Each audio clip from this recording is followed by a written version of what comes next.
Okay, let's get started. Go ahead, Adrian. So, hello everybody. I'm Adrian. I work for Miden. I do cryptography there. And today I'm going to be talking to you about a very specific part of our proof system, which is the arithmetic circuit evaluation chiplet. Now, it's technical, but I want to bring this more into the light of like our overall recursion strategy and how we try to put everything together to make it to make it work. So, as a reminder, Miden is a private ZK blockchain. Oh, sorry, guys.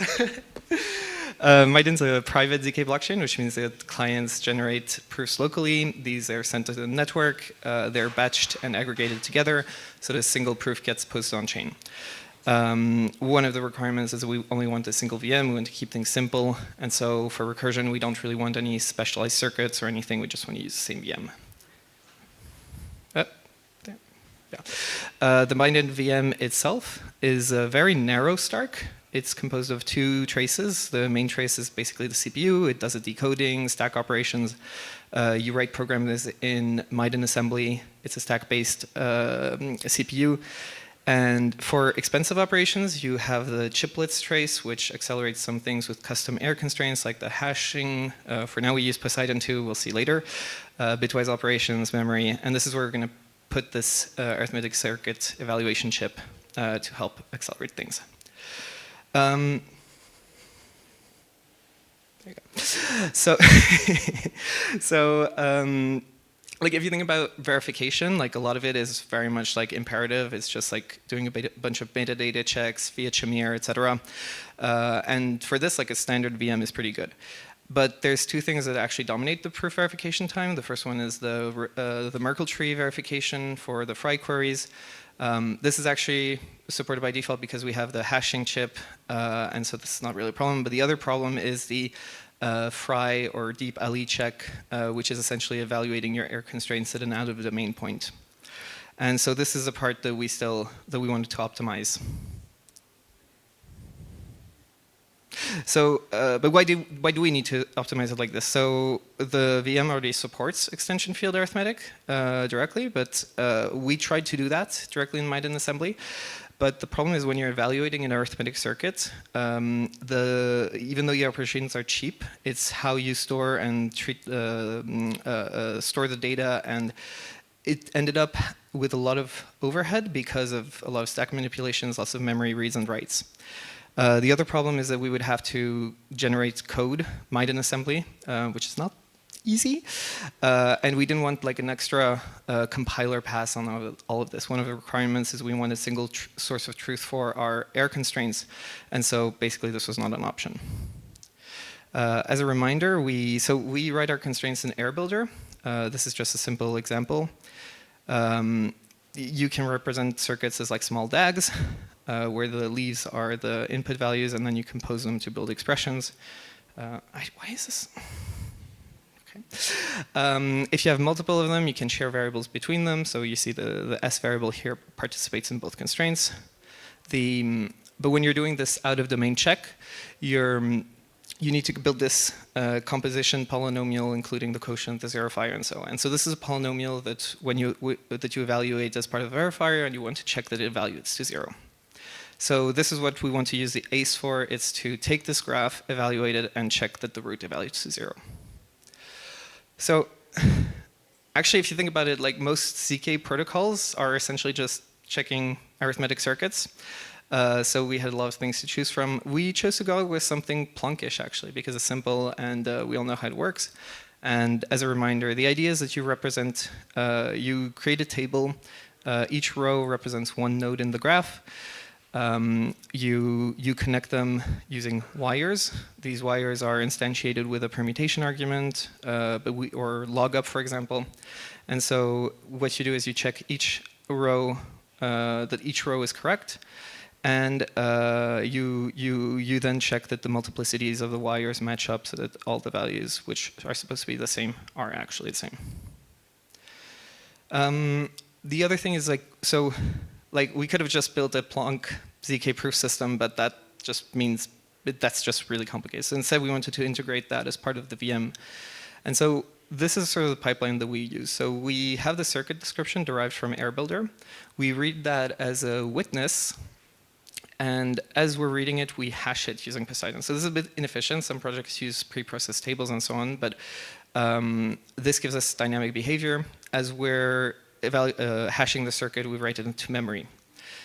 In the same memory region, we also write the other proof inputs, so the out-of-domain points, the public inputs, and stuff like that. And then we just call the ACE chiplet and ask it to evaluate the circuit with the data in this memory region. So this just plugs in very easily to our existing workflow. This is what it looks like more concretely. So on the left-hand side, you see how the memory is laid out. There's a couple of optimizations we do, or pessimizations if you want. Like for the constants, we treat everything as an extension field element. We try to align things to the hasher rate. So that's, we use Poseidon, so that's with width 12. So we have 8 elements per permutation.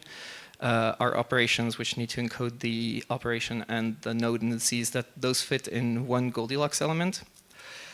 And so when we call the ACE chiplet, we start by loading all the inputs into the circuit, writing the wires as we go along with the multiplicities of how many times they're used.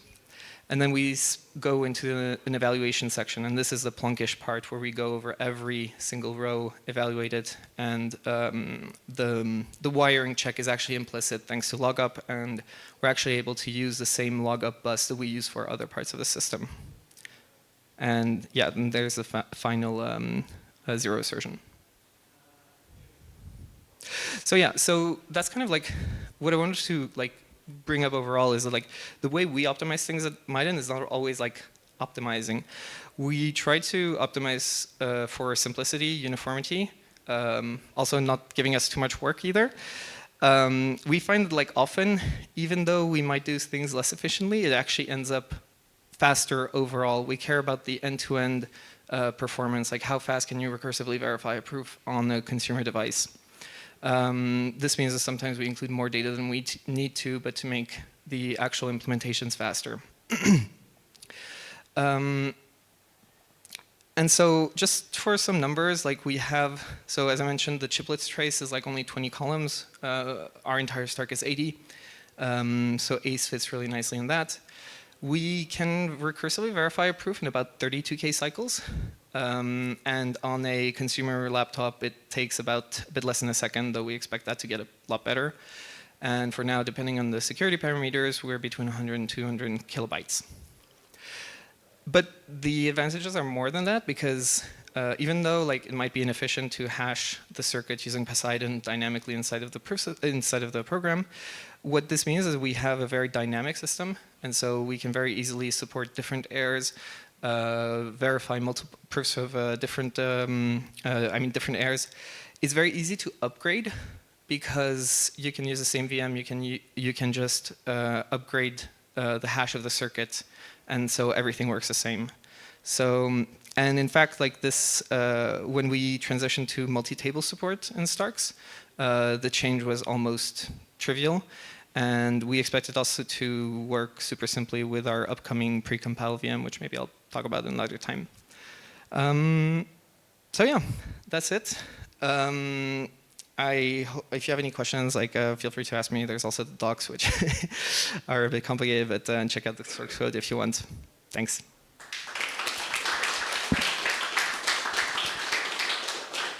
Thanks, Adrian. So we do have time for questions. Is it available to application code as well, or just for recursion? What do you mean? Can you verify arithmetic circuits? Yeah, you can. Yeah, okay. Yeah. Might be a bit of work, but. How and where is the commitment to the air supplied to the guest program, or does the guest program bring it baked in, or how does that work? So I think the way it works is, so we have a recursive verification program. I think we embed as constants the hash of the circuit, and so as you're recomputing the hash, once you've recomputed the hash, you compare it against that. So technically the program itself depends on, you would get a new program if you upgrade the circuit, but this is something we can change later on. You could get the hash from like the network or whatever.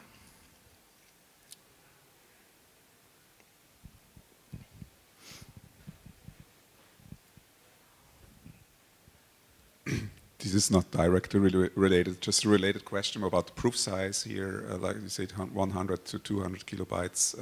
So what are roughly the parameters? How many columns are you running? And we have 80 columns. And blow up is kind of 7. Yeah, we use blow up 8 because one of the things we optimize for is like we want to pack things as much as possible, and for that we often use degree 9 constraints.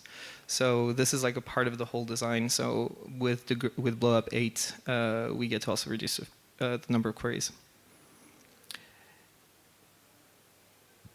In LDR, I suppose.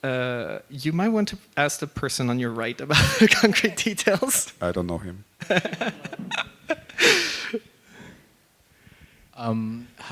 So you mentioned you use Fry for the PCS. Yeah. Have you looked at other perhaps more recent PCS such as Weir or TensorSwitch? So we just recently upgraded our proof system. We were using Winterfell, and now we have a custom implementation using Plunky 3.